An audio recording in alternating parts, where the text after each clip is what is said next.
Life as we know it has changed. Even though our plans, hopes, and dreams were placed on hold, this game called life is still being played. There is no timeout, halftime, or final whistle. It's changing, growing, and evolving, and so are you. It's not about being able to fulfill your dreams right now. It's about how hard you are willing to work to make them come true.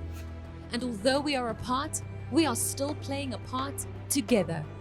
Don't let the fear of missing the goal keep you from playing the game. So don't stop. Play on.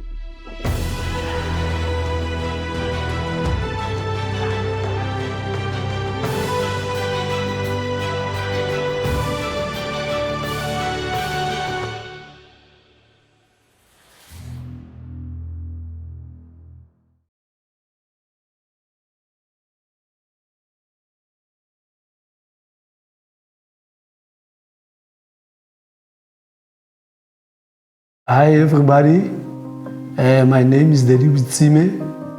I am an HOD at Moroka High School. I am manager for Moroka Hostel Boys soccer team. Last year we started participating in Engen Soccer Challenge, and fortunately we played well and we were able to win the tournament. Yes, since everybody knows that this year was a different year because of the COVID-19 pandemic, learners were unable to play in the pitch, but they were playing online due to lockdown restrictions. Yes, I do think that Engen has helped these young boys, because year in and out, this competition has been marvelous. It moves from one strength to the other, and it develops year in and out. The results are marvelous, very good and marvelous, especially looking at where we are as a school, because this school is at a rural area. So Engen is helping a lot. And the players' attitude is very positive, and surely it is because there are so many scouts at this Engen tournament. And to be precise, one of our learners was scouted at the Engen tournament and is now playing for Mamelodi Sundowns development team.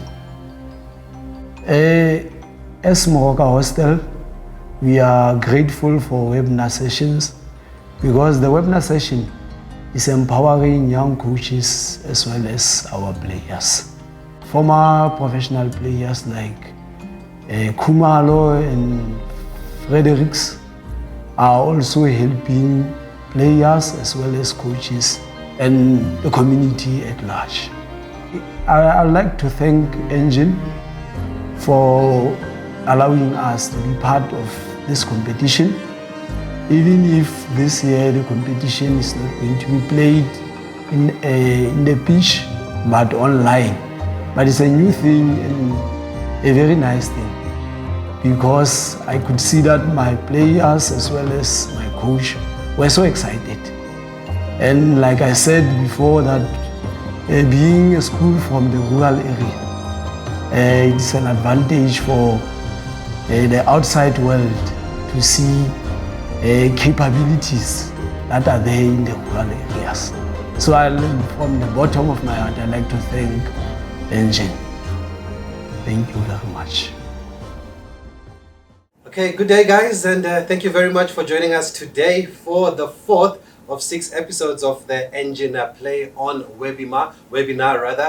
It is of course a continuation of the Engen Knockout Challenge that we've been bringing to you for the past 17 years, but unfortunately, because of the pandemic that's affected the whole globe, we cannot be with you physically today and on other days. But thankfully, Engen has remained committed to youth development, committed to making sure that they empower you with life skills on and off the field and beyond the game. And that's why today's seminar will be about positioning yourself on and off the field. And this is a special one, of course, for Moroka High School. They stunned everybody in the Free State last season by going all the way to win the Engen Knockout Challenge against all odds, and I remember it very well. They were winning 1-0, 1-0, 1-0, 1-0, defend the whole game, and it was effective and it worked for them.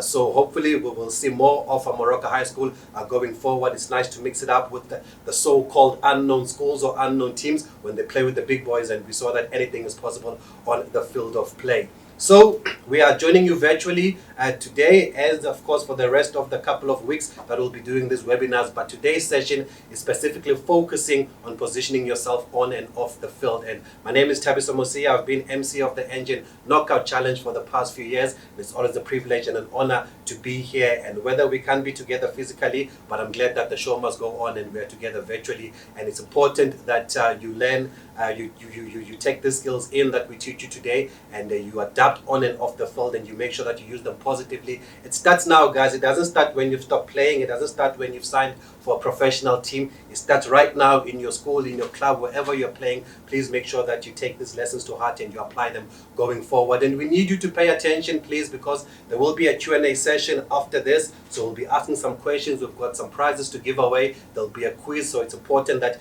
you do pay attention throughout this session. And for today's session, I'm joined by two guests who have played football professionally at the highest level possible. They've played here in South Africa, they've played overseas, they've also played for the national team, Bafana Bafana. And it's my pleasure to welcome Bongani Kumalo, who plays for SuperSport United. Of course, he was a member of the Bafana Bafana's World Cup squad in 2010.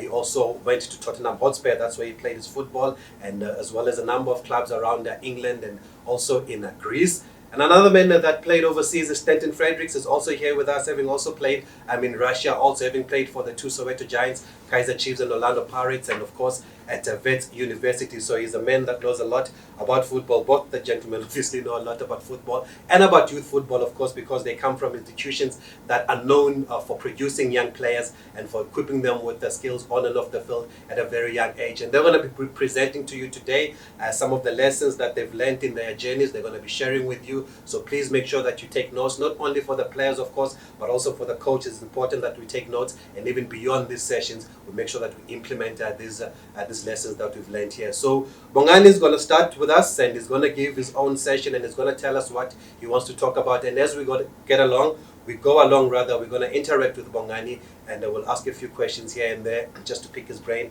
of course, with the experience that he has. Remember also to follow us on social media and use the hashtags. We are on Instagram. It's engen.sa on Instagram. It's engen_SA on Twitter, as well as on Facebook. So that's where you'll find these webinars will be uploaded there on a regular basis. Spread the word. Tell the people at home, tell your friends, tell your family that they can also follow these webinars online. And please make sure that you use the hashtags that you'll be seeing on the screens that will be providing you with that throughout these webinars.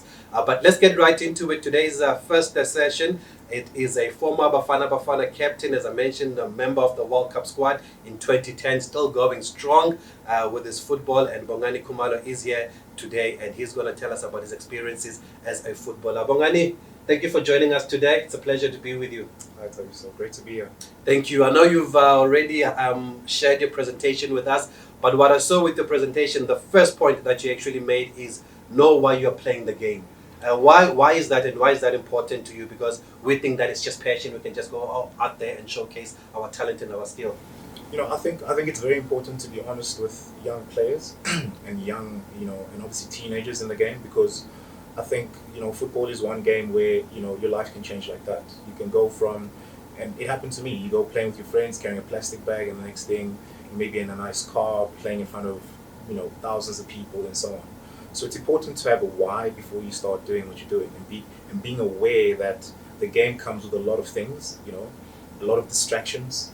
There's a lot of shiny things. So if you don't have a solid why, I think in the long term, that's where you'll struggle. We've seen so many players who've come on and been unbelievable for the first 2 seasons, 3 seasons. I'm sure Stiga has his list as well from his generation, in my generation as well, growing up. I mean, you look at a Kickoff magazine and you see the cover, and so would be the next Lucas or the next Stanton and so on. And then you wonder where these players are after 2-3 years.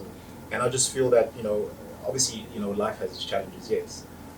But for the most part, what I've noticed is that it's just so many distractions that come with the game, especially now with social media and so on. When you're young men, and you need to be so responsible. So the why is so important. Just make sure that you're driven by by passion, and just by wanting to be the best. I think just having that mentality will keep you in the game a lot longer, and you'll achieve a lot more. Before we get into more of your presentation, a lot of the players that I've spoken with over the past few years that have been doing the Engen, the Knockout Challenge, and the Champ of Champs are always saying that the boys that are part of it now are very fortunate to have this program, to be taught about life skills, to have former players talking to them, because when they were playing football at 16, at 17, they had nobody to talk to. So maybe we can talk about that. Why is it important for these sessions to start at a young age, and to make sure that these players know the importance of why they are playing the game? I think it's honestly so brilliant. Something that I've noticed as in my career is that, you know, every coach that you come across, and I've had some amazing coaches in my life, in my career. Coaches that weren't just, you know, coaches, they were mentors as well. And the most important thing to understand is that, you know, I lost my train of thought for a second. They say talent is not everything. That's another one. No, it isn't. It isn't. So the important thing is that you need to understand that no matter how good you are, or how well you do, like, there'll always be criticism, number one. And it's important for you to sort of bring yourself back, and no matter how well you play or how badly you play, the only thing that matters is what you do in the next game. That's the only thing. So if you are the best player in the world, what are you going to do the next game? If you have the worst game, what are you going to do the next game? And I think with that kind of mentality, just over a long period, you'll find that you'll be on the field, number one, you will achieve, and you'll certainly win more games than you lose. Okay, maybe let's get into some of the points then that you wanted to just highlight and maybe share with the boys, and you can just talk us through some of those points that you've made. Sure, it's quite a bit.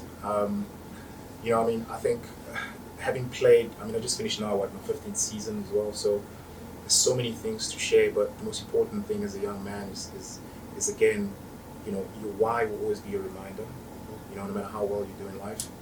And the other thing is just being aware that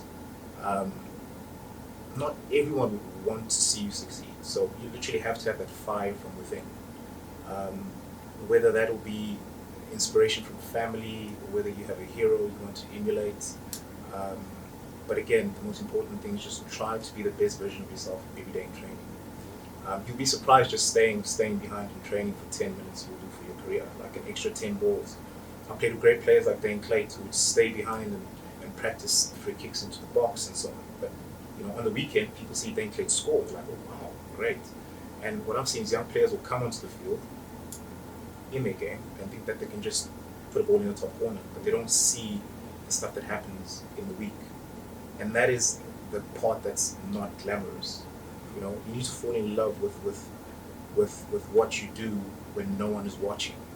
And that applies for what you do on the field and off the field. Again, the realization that when you're part of the team, that is your boss. Your coach is your boss. So your coach will have tactics, they'll tell you what to do, and that is fine. But as soon as you go home, you become the boss. So what you do off the field, are you sleeping? Are you eating well? You know, lifestyle choices, all these things affect what happens on the field as well. So it's so important to have a balance. I mean, I'm not saying, you know, when you're young you shouldn't enjoy life or go out, but yes, do that, but understand at the end of the day where your bread and butter comes from. And understand that when you work in an office, you can close your laptop and you're done with work and that's finished. But you know, with football, it's your life. You don't switch off really, because the same body that you need to run and earn a living with and obviously live out your passion is the same body that you use when you go out and have a good time. So you can't go overboard. You literally need to be so disciplined in how you carry yourself. I mentioned earlier on that you've played around the world. You've played at a big club like Tottenham Hotspur. As growing up, I mean, do you actually set out a list of goals? Do you say that in 5 years I want to be here, in 3 years I want to play for this club? And what do you do if it doesn't work out like that? You know, to put it very bluntly, I remember when I was in matric, you know, in matric you get some of these badges and scrolls and so on, and I had some random badge saying proudly South African. 17, I was in matric, I was playing for Khumalo at the time. Steve Fitzgerald was my coach, and he saw it. He's like, "Oh, proud of South African, proud of South Africa." I'm like, "Well, yeah, I guess." You know. So then we were just chatting, and he's like, and obviously remember Mark Fisher played at Khumalo as well, which was a marker. Yes. You go to the clubhouse, you see him there, you see his stories as a kid, and at the time he was playing in the Premier League. And he's like, so where do you see yourself? Like, do you want to be a professional player? Like, and I literally said one thing, and not out of arrogance, just purely from the heart. And I was like, I want to play in the 2010 World Cup. That's all I said. It wasn't about, yes, obviously I wanted to be a pro. I mean, I had heroes growing up like David Beckham and so on. But it just came out. And the funny thing is, when it came out, I even caught myself like, did I just say that? Like is that even possible? But now, because I said it, now I was accountable, for that. And again, when I played, it was such an incredible moment that a coach that I've known since I was 12 years old was, it was a moment that I shared with him. Literally, I was on the phone with him, like, well, it just happened. Like, so those stories for me are probably like, the most where I draw inspiration from, and that comes from knowing that Mark Fish was in the same environment that I was in. Obviously, he went to war.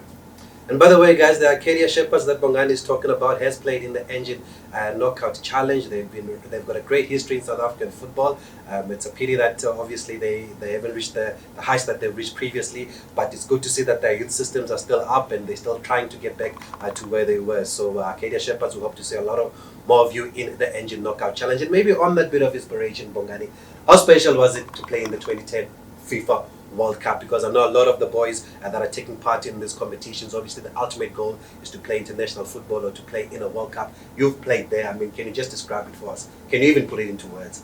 Sure, I can't compare it to anything. And I think it just shows that, when you dream, just dream big. Go beyond just, I want to be a professional, I want to play for Chiefs. Like, go crazy, be crazy about it. Say I want to play for Real Madrid one day, and work towards that. You'll never know where you end up. Sure, but again, I'm almost at a loss for words. But it is such an opportunity to be able to play football at the highest level, and such a blessing, and it's so hard to describe. I mean, during the World Cup, we had the confet, and I remember the opening game, and every time they announced someone's name, the crowd cheered. And at the time I was on the bench, I was like, what is going on? Like, I've played it before, but there's a different feeling in the atmosphere. You look in the tunnel when you're up against the best players in the world. You're like, well, I used to see these guys on television. Like, some of these guys, I had their posters on my wall, but now they're like living, breathing human beings, and now it's people that I compete with. So again, it's such a special feeling, and I'll tell any youngster that wants to play a game, aim for the highest level of the game, because that's where you get the most joy. You learn to enjoy the pressure. The pressure will make you better, so never run away from it. That's one thing I say. It will make you better. It's supposed to be. That's what playing at a high level is all about.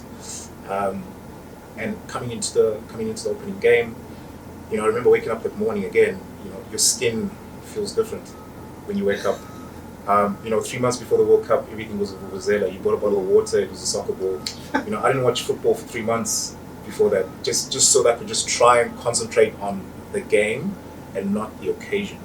I think a lot of the time, when you have a big final and so on, people get caught up in the occasion of everything, and the attention and the media and the interviews, and because now there's hype and you're relevant, and a little joke for young men, the girl that you were crushing on all of a sudden calls you because now you're on TV, and then you think, ooh, wow. But it's so important that you just focus on the game, and I was very blessed to have people around me who sort of helped me kind of cocoon myself in that sense, and just purely just play the game. And then only afterwards, I mean, now during lockdown, obviously with the 10 years anniversary, that's the first time I watched the full game. It was the first time I watched the full game, and that's 10 years ago. The first game? Yeah, it was the first time I watched the whole 90 minutes, because at the time, what would happen is, you obviously got the clips. You get your clips of your games, you sit down with the coach, and obviously very tactical and very educational, like, do this, your angle is wrong, you would rather play this pass, and so on and so forth. But you actually sit and watch the game, I was like, we actually weren't bad, But at the time, obviously you criticize small things and so on. And what people might not know is that you were sharing a room with the man of the moment. Yes, yeah. I was with Shaba. A lot of people will think, my goal was cooked in our room. We were roommates for 3 months. Such a good man. I mean, we got so close. Obviously there were camps in Brazil for like 4 weeks and so on. We're in the mountains, training twice every day. Then there was Germany, and then obviously we started the World Cup camp. We got close, man. And Shaba was the fittest guy in the team. He was like, does this man have a heartbeat? Like, he would just run for fun. Every fitness test, every game that he played leading up to the World Cup, he was honestly incredible. And for me, like sharing a room with him, and it was such an incredible moment. I remember we were allowed to go home after the game when we came back, and he came back and it was like, yes, I don't know what's happening. Like there's people that have family at home, and people are writing stories. After he scored against Mexico, there was so much hype and so much attention. But something that captured me was just the unity that he brought, the goal. Like, if you saw any clip of a fan park or some people crying, and it was, I've never seen anything like it. I was like, Sean, do you realize how massive this is? And I think that's where I got my inspiration. I was like, I even went praying. I was like, oh, if I can just help out the team and just get a goal, because I'd scored goals for Super Sport and so on. So I was like, but Chala, you take corners, like, just and I always run. And I remember my uncle told me, like, why do you keep going in the near post? Because the ball keeps going over and over and over. So I told Shah, and that Jabulani ball, I think it moves. It's quite known for being unpredictable. Yeah.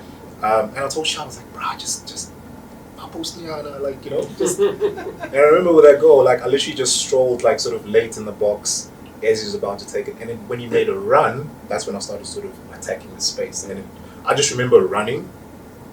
And I just saw the ball. I basically just saw the ball pop up in the air, like out of nowhere. I was like, "Oh wow!"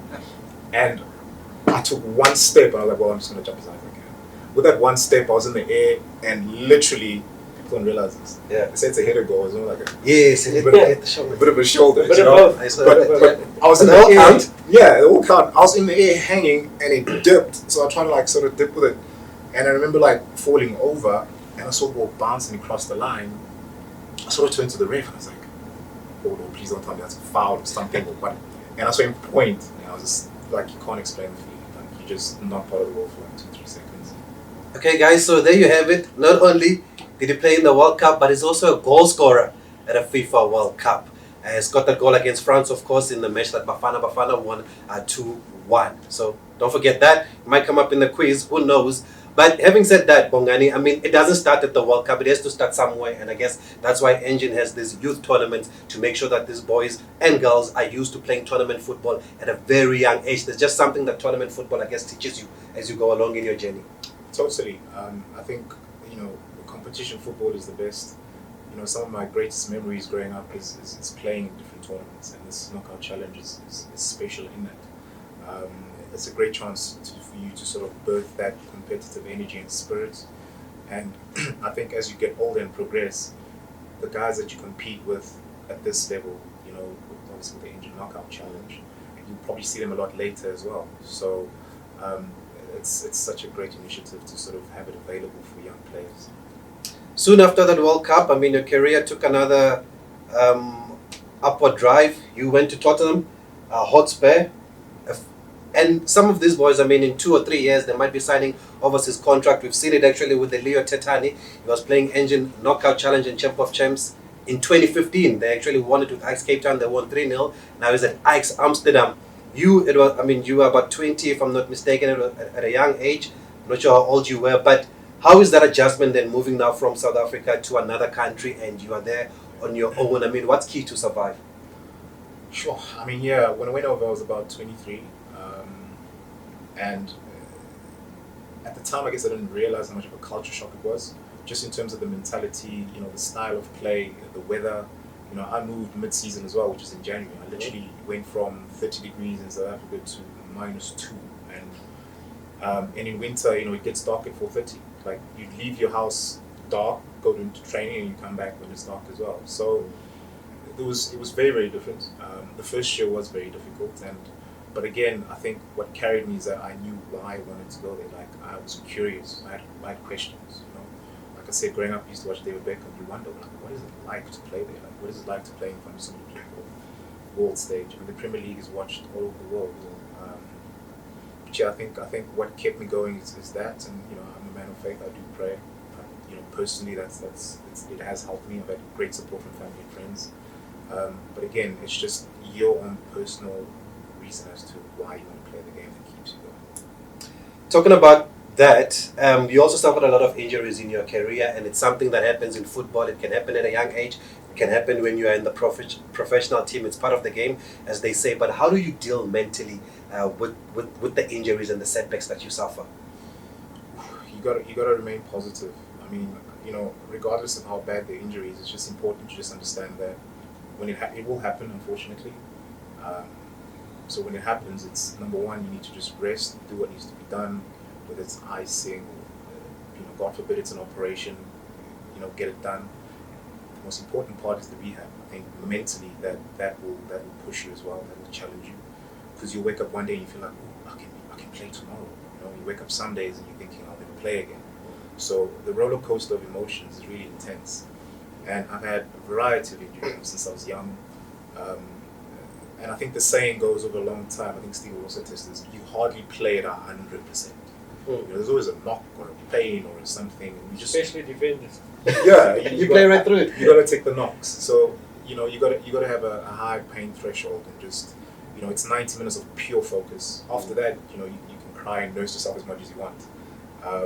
But then again, if it's really that bad, it's so important to have that positive mentality and just be disciplined in terms of the stages and just do what needs to be done and you'll be fine. So I hope you also make note of that, guys, because we also have ASP, of course, as part of the Engen Knockout Challenge, as part of Engen Play On, and they've been very helpful with teaching us about recovery, about how to treat your injuries, and I think it's an important aspect of the Engen Knockout Challenge that's been added over the past few years. So I know a lot of you enjoyed it. I know how you love going into that ice bath, so there is a reason for you to go into that ice bath, and it must not only stop at the Engen Knockout Challenge or in the Engen Play On, but even in other competitions and other matches that you play, make sure you try and use those learnings that you get from the guys like ASP that of course we are hearing from them as part of this 6-week webinar. And I think as we wrap up now, Bongani, the other important aspect when it comes to your career for me, having watched from the sidelines, is your leadership qualities. I mean, you've captained your team, you've captained SuperSport United, you're known as a leader on the field, whether you have the armband or not, and all these teams that we are talking to now have their captains, they've got their leaders. What is key to being a good leader? Some people say you're born to become a good leader. Is that correct, or what is key in your view? I think what's key is responsibility. That's first prize. Whether you have the armband, whether you don't. There's different kinds of leaders. There's some guys who are vocal, who have energy and have that passion and they can push people, yes. And you get those that, may not say much, but they lead in terms of how they go about their business, how they play, how they train, and just by seeing them, you get that spirit of leadership. So I'd say embrace your leadership style, but the most important thing is responsibility on the field. At the end of the day, it's 90 minutes. If you're 1-0 down, it's your responsibility to try and get your team back. And it's not down to just the goalkeeper, or just the defender, just the midfielder. It's a collective effort. And if you take on that responsibility to get your team over the line, you'll naturally inspire the one next to you, and the next one inspires the one next to them. And that builds an incredible team. But that definitely starts with the individual. Not an individual, but the individual within the team. That's very, very important. And how do you get respect as the leader from your teammates, and why is it important for the rest of the team maybe also to respect the leader, because you're probably given the armband for a reason? Well, I think that is earned. It is something that is earned. Certainly, with Gavin Hunt, he showed an incredible amount of faith. I don't know what he had, what mood he was in that day. I wasn't really in the squad. I was in and out. One game was like, captain today, Bongani. I was like, okay. And at the time I was 21. I had so many experienced players around me. Glenn Salmon, David Kanamea, who I love to bits. Is I'm missing so much personality in the change room.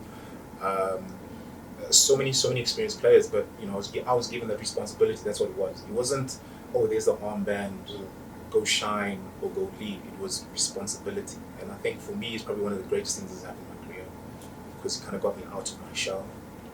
Now you have to. Now you can't hide. You can't just be in the team. No, I played well, but we lost. No, like if you have the armband, you lose. Where are you gonna hide? So I think in that, just being given that responsibility from a young age was fantastic. And over time, I'd like to think. I mean, I had so much support from all the players. I always ask them questions as well. It's important to want to learn. It doesn't mean now you have the armband, you know everything. Like, you have to learn. You have to be open to the players around you. And have positive relationships with everyone. You won't get along with everyone, but you must understand that you are friends in competition, and you want the same thing. So I'd like to think that over time I earned their respect. And it was a great time for the club. I mean, we went on to win the league 3 times in a row. When I was given the opportunity, sort of halfway through the second season, So obviously helped see that one through in the third one, and that was, it's incredible memories that I'll cherish forever. Yes, of course. And memories that will live with us for a very long time. I think that's where we're going to bring it to an end, our session with Bongani Kumalo, guys. I think we've covered a lot. I hope you've made notes. I hope you've picked up a few. I mean, just to give you a few pointers, we've spoken about discipline, we've spoken about leadership, we've spoken about how to deal with injuries, the mental aspect of the game, and maybe those are some of the questions that will come up in our Q&A at the end of this session. And we're going to move right along and bring in Stanton Fredericks. But thank you to Bongani, thank you to Morocco for being part of this session. We hope that you benefited from it, and it takes away from not being on the field, but we're still together virtually as we are doing in these days of COVID-19. So please bear with us. Hopefully next year, guys, we'll be back on the field of play just how we love it. But Bongani, thank you for joining us today. Maybe a last message for the boys and girls that are part of this Engen Play On webinar. Sure. As a lasting message, just never give up. No matter where life takes you, just keep the faith. Always believe in yourself, and with hard work, you can honestly surprise yourself in terms of how far you can go in life, not just on the field, but off the field as well. Okay, guys, we're still here for our fourth part of the six-part Engen Play On webinars. It's a continuation of the Engen Knockout Challenge, as well as the Engen Champ of Champs. And once again, thank you very much to our sponsors, Engen, for making this possible, for making sure that we don't miss a year of learning about football on and off the field, and to make sure that we give you these life skills that can equip you, even though we can't get on the field together and we can't play like we used to, we can't crown a champion. But sometimes it's not about crowning a champion, it's just about how much you understand or how much knowledge we can share with you about this game, and especially with these former professionals that we have here with us, or current professionals that are still playing the game. It's important that we bring them on here and they share their experiences, because there's no better person to learn from than a person who's done it all. We've already heard from Bongani Kumalo, former captain of SuperSport United, of course, Bafana International, still playing, still going strong. And now we've got Stanton Fredericks that's also been with us. And Stanton, thank you very much for joining us. I know it's not your first time being with the Engen Knockout Challenge, and you added a lot of value to the tournament last year. I know you're very popular with the boys, having played for Chiefs and Pirates. You can't go wrong with that. But I mean, how do you feel about Engen just continuing this program, even though we can't be on the field? Why is it important for that to happen? I think it's so important to be so that, and it's part of life. You have to evolve, you have to innovate, and I think it's just brilliant how Engen has managed to continue planting the seed and watering the plant, if you may, for the youngsters, because nobody could have expected this pandemic, and the world has come to an end, stopped rather. And so I think it's important that we continue to do it no matter how. And I think as much as we play the game and we love the game, and we have aspirations to play at the highest level, I think when you start playing at the high level, you need to accept that there's a lot of theory and a lot of engagements off the field, which is what we're going to do now. And Bongani mentioned it earlier, with regards to taking your videos, taking your snippets, having a conversation with your coaches, So this is, in essence, preparation for the future for the boys. Yes, that's why we say your journey starts here, because it starts here. It doesn't necessarily start on the field of play, because talent alone can only take you so far. But as you heard from Bongani, I mean, you need to balance that talent with discipline and with commitment. And you had our conversation then with Bongani. I know you wanted to chip in, but maybe what are some of the points that you wanted to add on, or what do you make of what Bongani has to say? There's so much valuable points that Bongani mentioned there. And as I sit here, I think I'm retired for 6 or 7 years. Time flies, and that's something that the players out there that will eventually become professionals, that's what you need to be cognizant of, that time flies, and you've got to maximize and really take your chances. But some of the major points is that you need to have a why. Bongani mentioned it in his opening statement. Why am I playing? You have a reason. Firstly, you love the game. Otherwise, you would not be dedicated, be every day on the field. So if you do not have a why, that's going to be your loss. Firstly, understand why. The passion must be there. Then we all come from, or most South African youngsters that play the game, you like it or not, we come from disadvantaged backgrounds. Do I want to see myself coming out of poverty? And if you have a why, and you know why, and understand why, right? That is the beginning of this journey that you want to take on or want to accept. And I think if in any sphere, because not everybody will become a professional.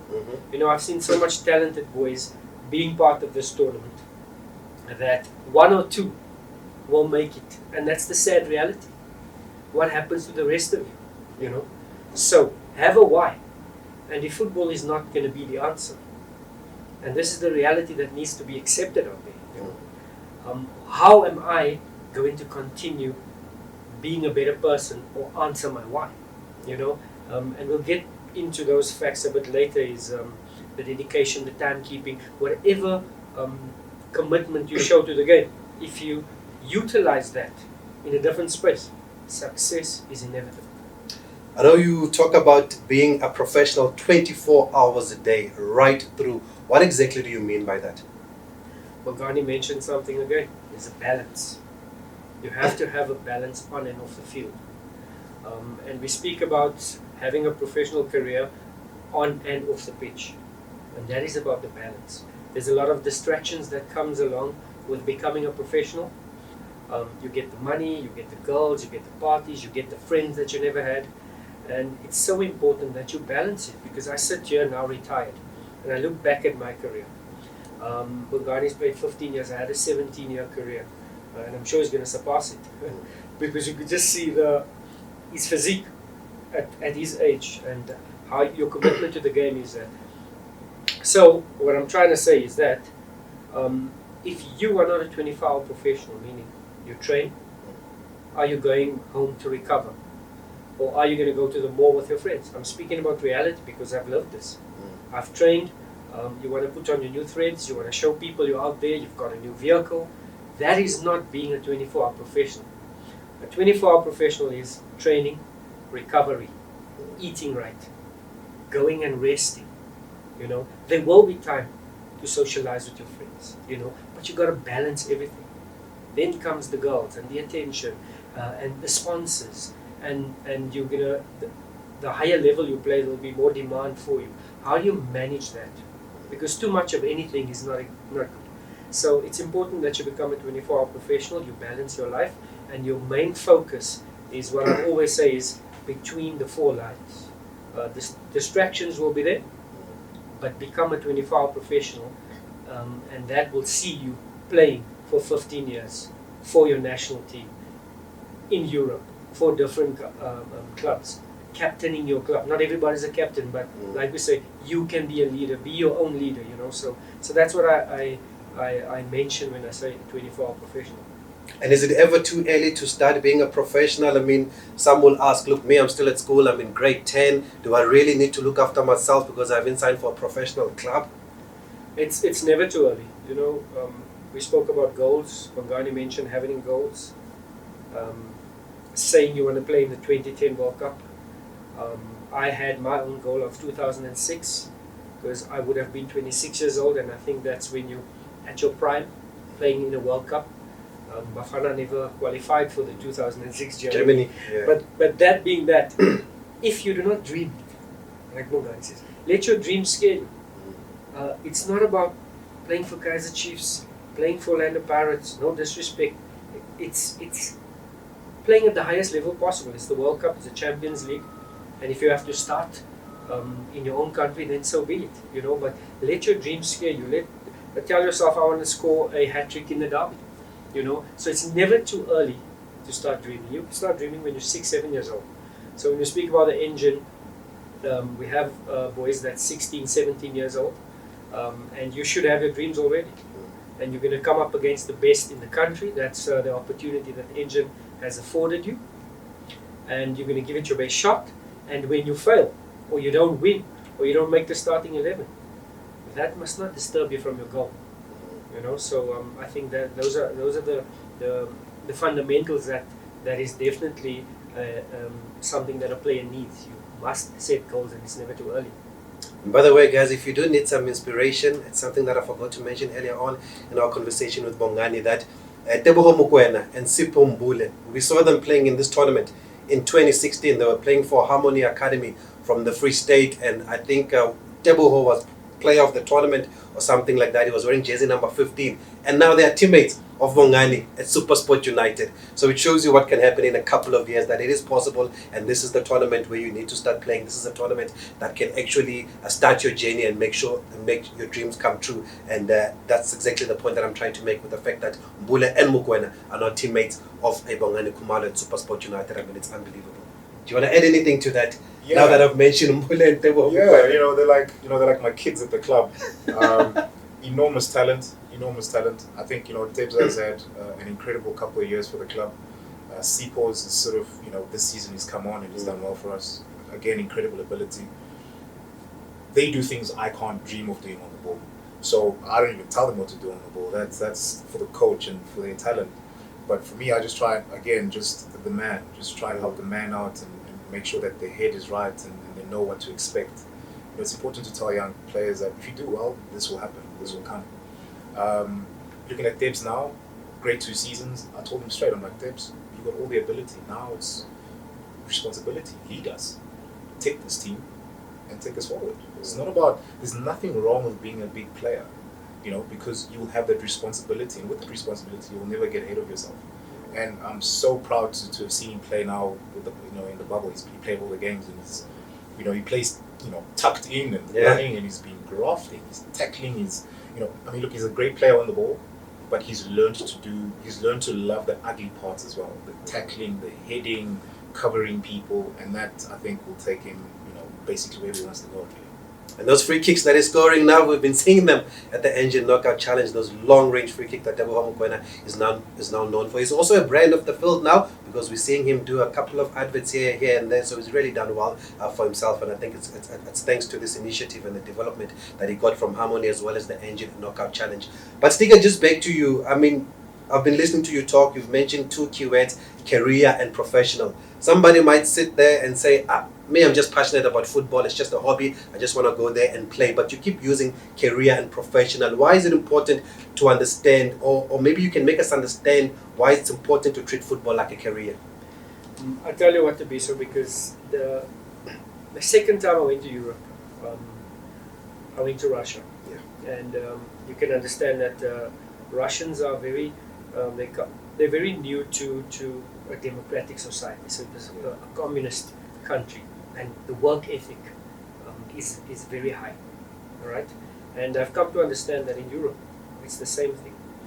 And when I draw the comparison of playing in South Africa and playing in Europe, it's exactly that. In South Africa, and I'm speaking about myself, I would play football. What's your job? I play football.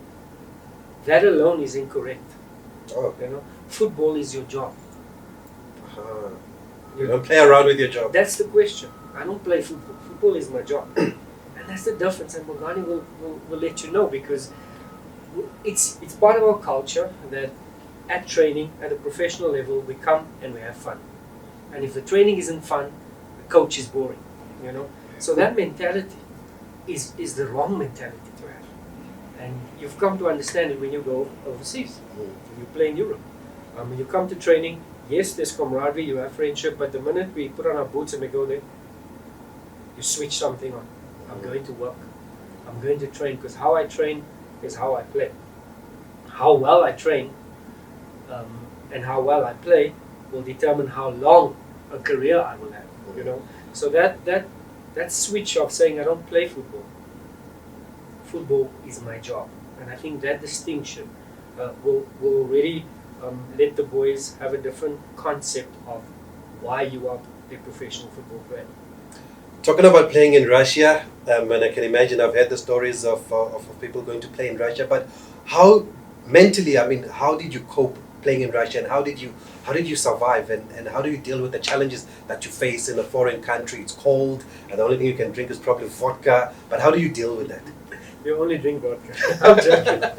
I'm joking. Yeah. So Bongani mentioned it. He says it is a culture shock, and the players need to understand that there's going to be a lot of culture shocks, character changes, a lot of growth that's going to have to happen when you do become a professional footballer. And we start at home. We start in South Africa. If your first signature is with a South African team, there will be changes that you need to adapt. And when you do go to Europe, number one, the weather. So it's a challenge, and how you face it will determine if you're going to overcome it. Right? There's the challenge of a different language. Yeah. Bongani said 4:30 the sun sets in Russia, 3 o'clock. The sun comes up, and I say, sun, it's 10 o'clock, you know, so it's a different culture shock. There's a language, There's food. there's the field alone is heavy. So as attacking players, we love playing with multi-studs, and the youngsters out there will know. No 6 studs, because our fields are different here. You're not able to play with the 6 stud. You're only now and again if you travel to Cape Town maybe. But that adaptation, you know. So when you talk about goals, as a youngster when it rains, play with your 6 studs now, because I'm preparing myself for Russia. You know, the former player of the year, Ballon d'Or winner Kaká, when he was a junior in Brazil, used to play with 6 studs. He says, "No, I'm going to play in Europe. I need to prepare now." You know, so that adaptation, expect change, embrace it, and face it head on.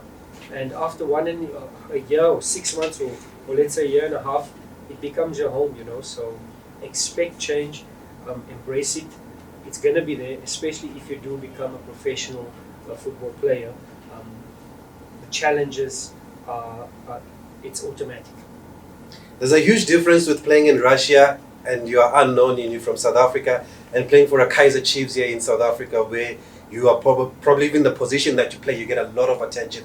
Firstly, maybe how do you deal with that pressure? Because you've played for a Chiefs, you've played for an Orlando Pirates, and you've been a midfielder, you've worn jersey number 10, where all the attention is on you. Do you embrace it? How do you deal with the pressure? And how is that experience?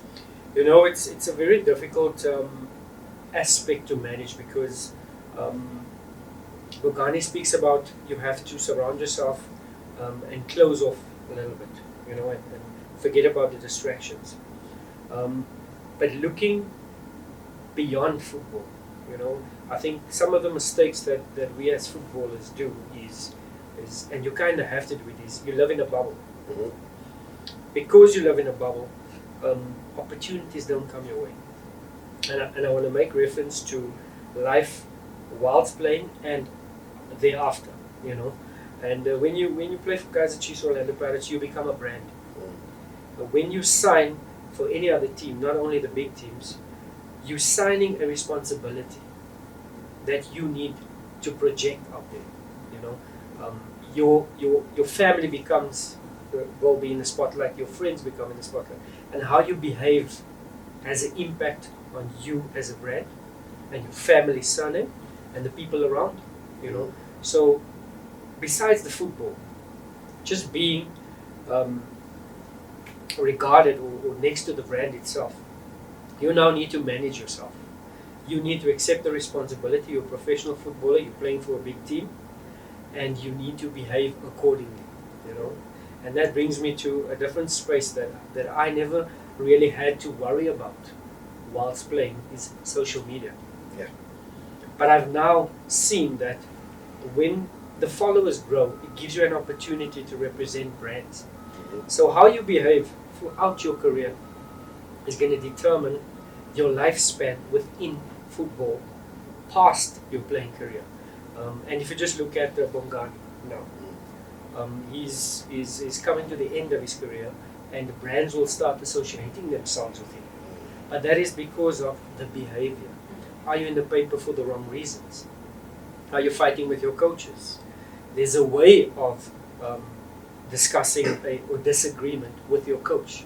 You know, it's not in the media. It's not speaking to a journalist and saying this and that about the coach. You face him head on. You're professional, and you manage that situation. And how you behave throughout your career will determine what brand or your relationship with the media will continue after football. You know, so it's so important that you don't live in the now. I've signed for Kaizer Chiefs, I've signed for Orlando Pirates, I've arrived. No. The hard work begins. But you've signed the responsibility to yourself when you sign that first contract. You're telling yourself now, I'm going to play for 17, 18 years.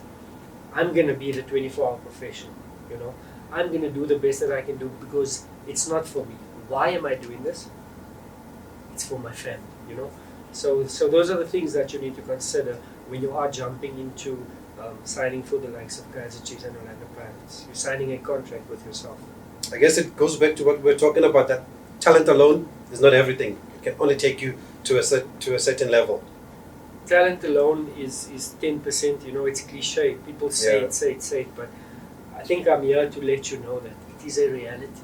Bongani spoke about his coach, Steve Kutsia, and I've done a coaching course with his coach.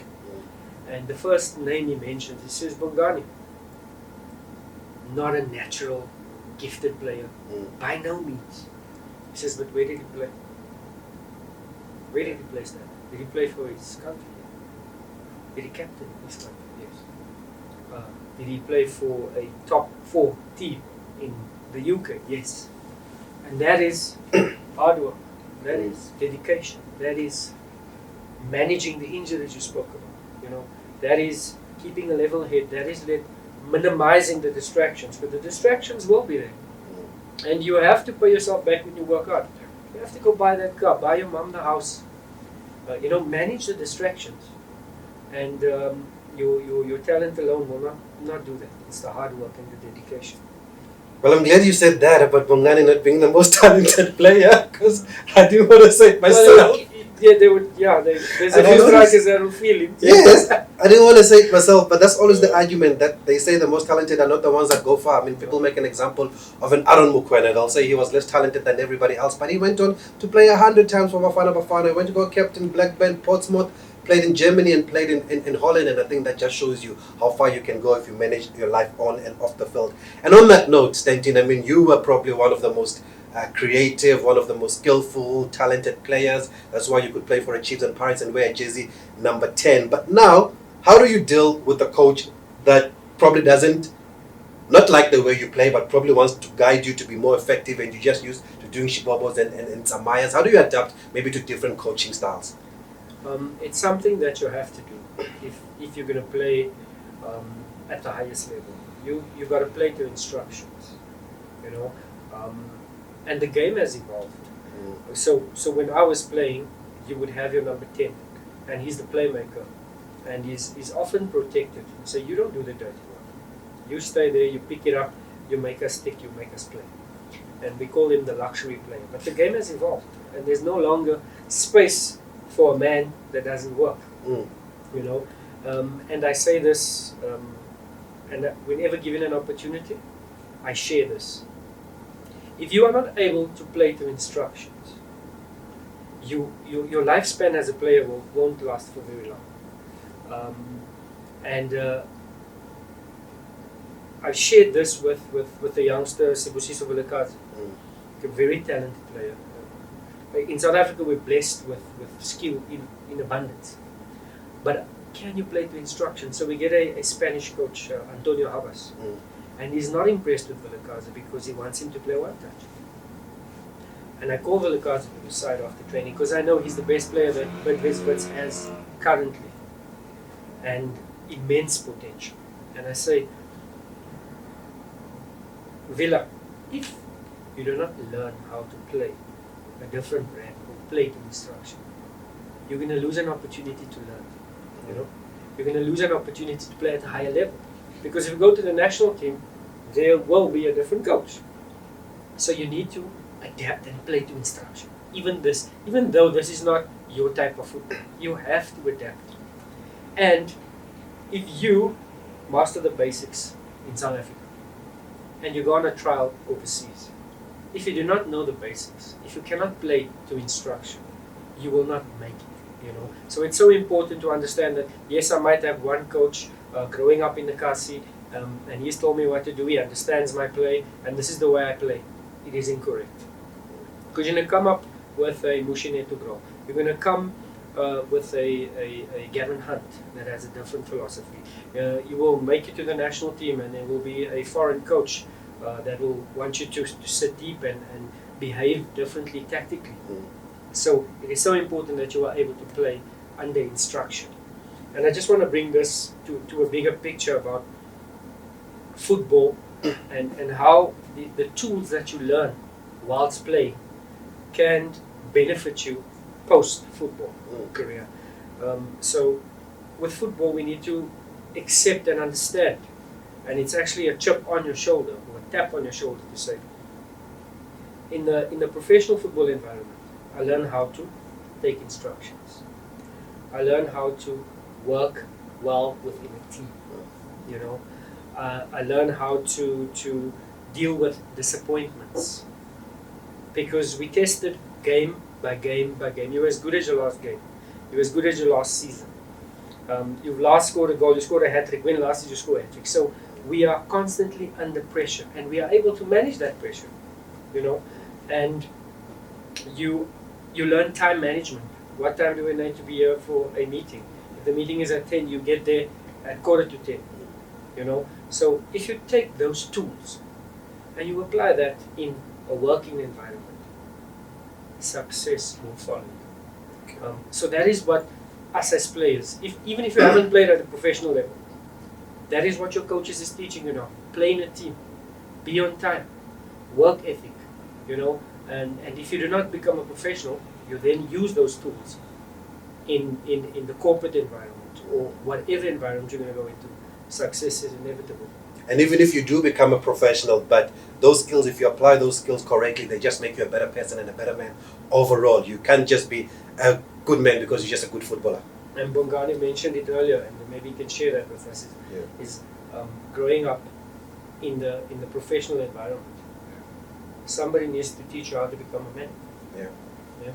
100%. I'm also fortunate to have the late Thomas Manikafe, who will take time away from the game and the tactics and so on, and just to speak to me as a young man. Be like, listen, you need to learn how to speak to people. You need to learn how to receive people. You need to learn how to handle criticism in a positive way. Not to be sort of reactive. I'll be the first to say, I still don't think I'm a good player, but I will compete and I play to win. Whatever that is, I play to win, and that is it. So from that basis, to have someone take the time and just paint a different picture, I think especially at such a young age, it helped me handle everything that came after. Because in the game they'll love you 1 week and they'll hate you the next week. Be a villain 1 minute and be a hero in the next. So it's so important, to sort of invest in the man as well. Whether it be books, if you can get positive mentors, even better. But certainly do invest in your own sort of self-education.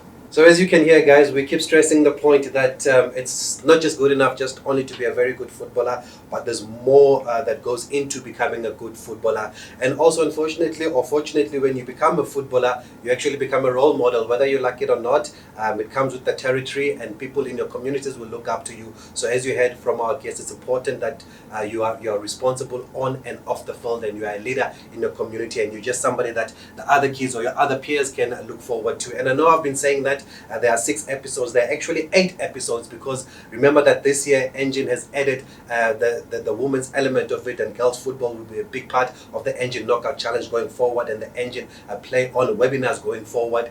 So you'll also be hearing from the likes of Julia Stewart. There'll be Amanda Dlamini, who's played for Banyana, and I think that's where also maybe most of the girls can also benefit and pay attention to those seminars, because there are a lot of challenges that women face in the industry. There are a lot of challenges that the girls still face on the field of play, and that's why it was important for Engen to bring in these experienced media personnel and these experienced footballers to come and share their stories. And just like we're doing with the guys here, they're also going to tell you how to become a better woman off the field, and just how to carry yourself properly and how to deal with the challenges that you face. And let's not forget that in this time that we live in, it's important to also sanitize, stay safe. Please listen to the government instructions. Just spray 1, 2 there, sanitize, and make sure that we are healthy, we are safe, because we still want to see you on the field of play next year when the Engen Knockout Challenge resumes. Hopefully this COVID-19 situation will be a thing of the past, but we just have to be patient. We just need to bear with it going forward, and just make sure that if we play our bit here, we play our part, and we play it forward, I'm sure we'll get past this, not only as the football community, but also as the country and as the rest of the world. So it's important just to listen to those messages that you hear on the radio, on TV, on a daily basis. But we're going to continue speaking to Stanton Fredericks. And Stanton, I mean, We're seeing now Engen bringing in an element of women's football. We've seen the rise of Banyana. We've seen that actually SAFA has also started a national women's league. And I think it's important for us going forward to make sure that when we have this conversation, that this tournament, that we also incorporate the girls also. I mean, because they also play football and they're a big part of the football community. And the guys and the boys, they must embrace it also and make sure that they make them feel welcome, and they make sure that they make them feel part of this. Yeah, just so excited, and it's great that just last month it was Women's Month, and there's a brilliant awareness with the GBV, gender-based violence, and I'm sure somehow, somewhere we're all affected by it, if it may be extended family, whatever it may be, but there's certainly issues out there that has to be discussed, and just so brilliant that Engen has now brought on the ladies' side of the tournament. I said I was excited because we look back to the World Cup and how brilliant Banyana done. And it's just opened a different world for women's football in South Africa. And just so happy that hopefully sometime soon we're going to see a professional league fully fledged in South Africa. And if we've done so well, Bongani, at the Women's World Cup without a professional league here, one can only imagine how brilliant we'll do once we have a league and a proper structure for the ladies. Yes, guys, and we can't wait to see the ladies on the field of play in 2021. Hopefully, COVID-19 is a thing of the past, and it does happen, and we look forward to some wonderful football. But as we wrap up our conversation with Stanton, I mentioned Amanda Dlamini. Amanda is one of those, just like Stanton, that's been able to make the transition from being a player to being a TV analyst and to being a TV pundit. And maybe for you, Stanton, is it something that you thought of while you were still playing football? Is it something that came after your football career? But I think it also talks to the fact that it's important to be a brand, because then the opportunities will come after your playing days. So I've never envisioned or thought about being a TV pundit. And it also speaks about having a relationship with the media as well. Having being a little bit accessible, not too much as well. We spoke earlier about being in a bubble, and sometimes it's a distraction when the media is calling you for interviews, especially close to big games and stuff like that. But you have to have a relationship with the media. And I never really envisioned that I would be in television in that space. But because I had a relationship, and because I wasn't in the news for the wrong reasons, you then get invited for an interview or two, and then it's a regular feature. And eventually, I think I grew into it, and the brand itself, I started off at ENCA, and started to enjoy it because there's a space there was a void that I felt needed to be filled, and being a football player, it's my degree, it's what I know, similar to Bongani. Some of us go and study, you have your doctorate, playing for 17 years, it's what you have, and speaking about it, it's just, it comes natural because it's something that you've done, something that you've studied, something that you've loved. But there's so much spaces in football, besides coaching, besides TV pundits. There's the physiotherapy, there's a massive space out there. That is why I was saying is, you never know where you will venture into. That is why it is so important to protect your brand, number one, be in the media for the right reasons, and have a relationship with people outside there and the media. Be media friendly as well, be media savvy as well, protect your brand on social media and your behavior patterns, and I think it's just going to pay you forward later on in your career. And as somebody who's in the media, guys, I can't stress this point enough. A couple of years ago at the Engen Knockout Challenge here in Max Park in Joburg, we had the now Bafana coach Molefi Ntseke. He was the under-17 coach at the time, and he was asking us to please make sure that the players do interviews so that they can get used to speaking to the media at an early age. So please, boys and girls, if there is an opportunity to do media interviews, you will have a media session throughout these webinars. Take notes of it. Next year when you get on the field of play and the journalists want to speak to you, if you're comfortable enough, please just say a word or two just to get used to speaking to the media so that it doesn't become a shock factor when you're in professional football. And also it helps you build a relationship with the media, like Stanton was saying. I've been fortunate enough to be part of this Engen Knockout Challenge. So I've been fortunate enough to interview the likes of Teboho Mokoena that we've mentioned, Ozuna Polis, Grant Magaman, who's now going to Sundowns, was playing here a couple of years ago. And when I interview them now and they're professional players, they actually remember me from that time, and it's just easier to have conversations with them because we've got that relationship. We're going to wrap up now this session of positioning yourself on and off the field. I hope that you've picked up, you've made notes, you've got a few lessons, and we're going to give you an opportunity to ask questions after this session, of course. So note down your questions there, and we'll open it up, and the guests will still be here to answer those questions for you. But as we wrap up now, I just want to throw the same question to our guests here, Bongani Kumalo and Stanton Fredericks. Maybe Bongani, I'll start with you. A younger Bongani Kumalo, what would you have liked to have learned or to have been informed about as a player that's coming up? Sure. I think what I would have wanted to know was just probably honest, advice.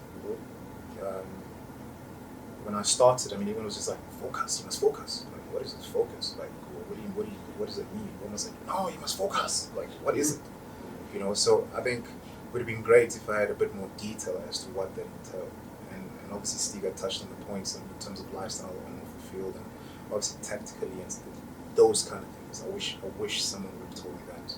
Certainly when I was younger. And for you, Stiga, if you had a session like this, Engen has this fantastic webinar, this Engen Knockout Challenge, where we start grooming the boys, teaching them about life skills from an early age, and the girls, of course, from an early age. Or maybe we should just say the players, because we're so used to it being a boys' tournament. It's the players now. It's inclusive of everybody, which is great to see. What lesson would you have liked to have learned, or to have known, or to have been told about?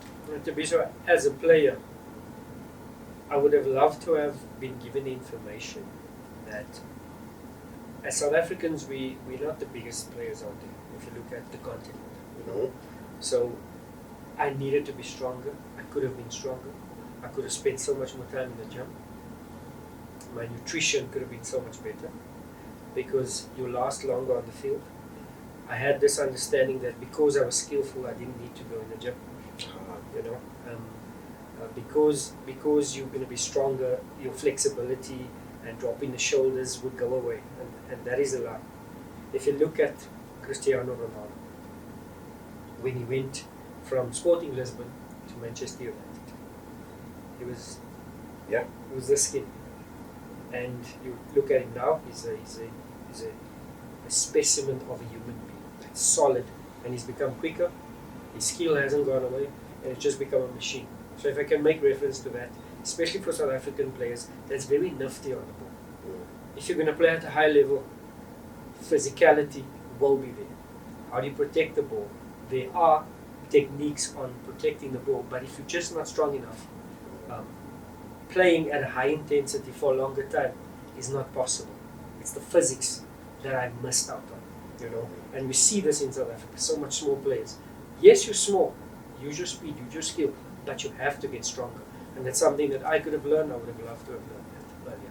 Okay, and you're going to learn that throughout these webinars, guys, throughout these 8 episodes that we have, because we've tried and cover all the different aspects that goes into making a professional footballer or a professional player. So we're going to hear from the guys at ASP. We'll teach you about recovery, how to look after your body. And we've also got a chef that is also part of these webinars, and the chef will advise on what to eat or what not to eat, or just the right things to do when it comes to food, and what to look out for and what not to look out for, when to drink water and when not to drink water. So things like that will be taken into account by this Engen webinars that we're going to have. That's why it's called Play On, and we are playing it on and we're playing it forward. So we're going to leave it here for now, but remember, straight after this session there is a Q&A session, so you can ask your questions to any of our guests here, whatever questions you have, whether it's from what we've discussed or whether it's something that we've missed, and maybe you can ask that. And there is a quiz and there are prizes, so make sure that I hope you've paid attention, I hope you've taken notes. But we're going to wrap it up for now, and in a few minutes we're going to have our Q&A. But don't forget, once again,